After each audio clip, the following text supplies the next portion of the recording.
Okay, let's just jump right in. For millions of people, buying a house is the absolute pinnacle, right? The ultimate goal. But in the market we're in today, what's the real price of that dream?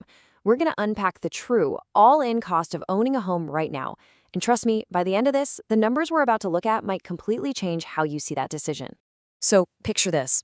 You're sitting with a financial advisor and they slide this deal across the table. They say, look, just hand over a massive upfront fee. We're talking 60, 80, maybe 100 grand.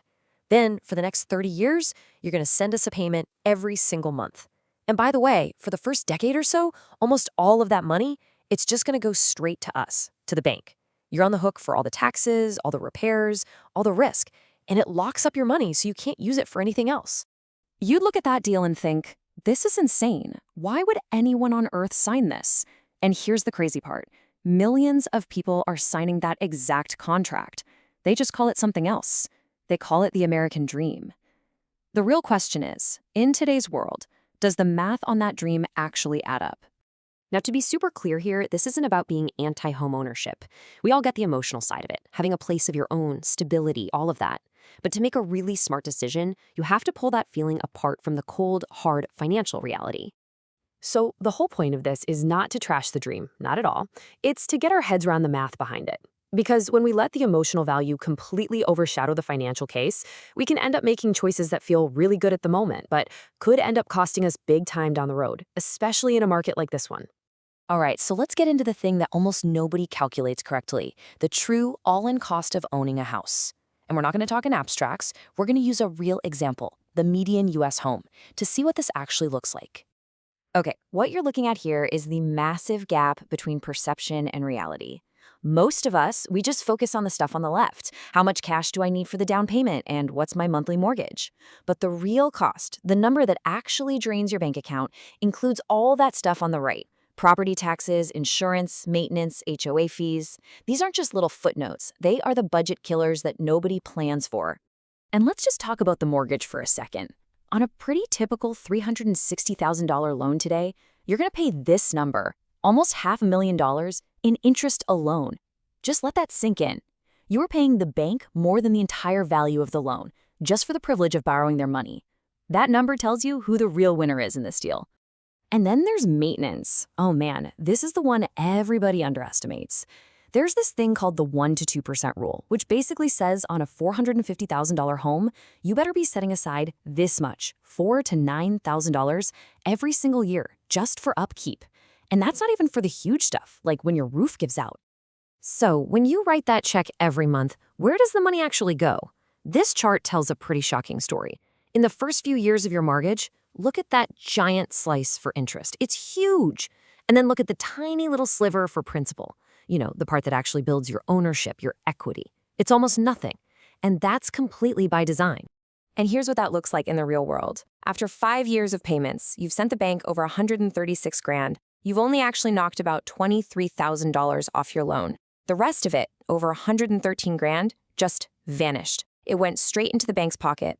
The first decade of a mortgage, you guys, it's not a wealth builder for you.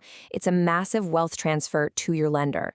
Okay, now for what might be the single biggest, most overlooked cost of them all, opportunity cost. It's a really simple question. What else could all that money that you're tying up in a house be doing for you instead? So let's run a little experiment. Let's take that $90,000 down payment. If you put it into a house that appreciates at a normal historical rate, in 30 years, that house might be worth about $615,000. Not bad, right?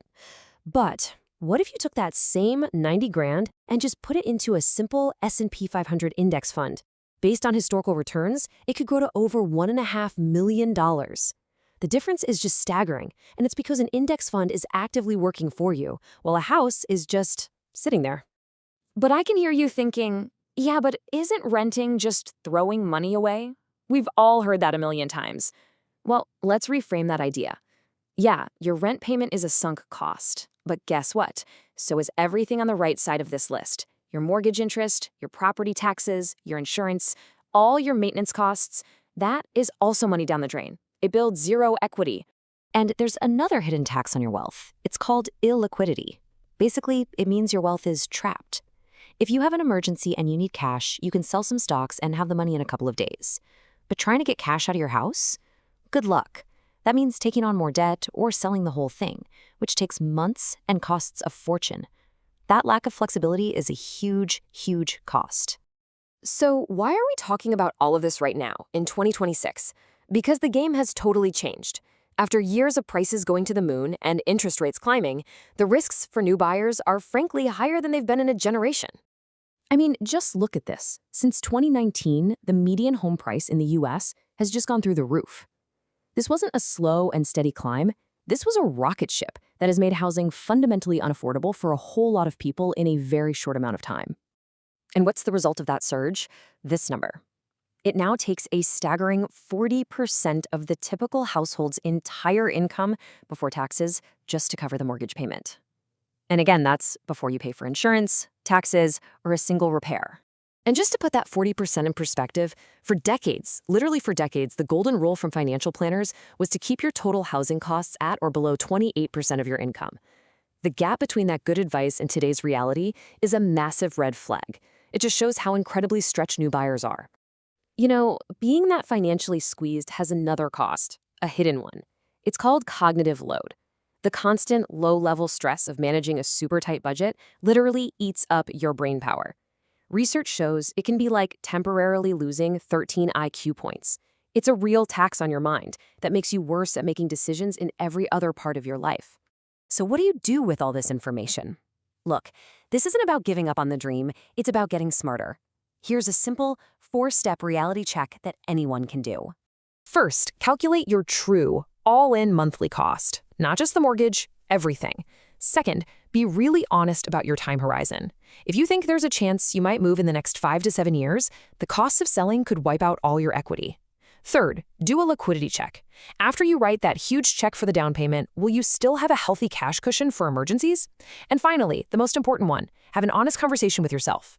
Is this decision being driven by the math, or is it being driven by emotion? There's no wrong answer, but you have to know which one is really in charge. And that's really the question to leave you with.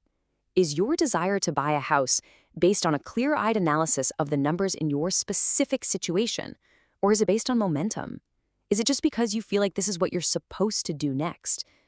Answering that question really honestly could be the difference between building real wealth and spending the next 30 years working for your house instead of having your house work for you.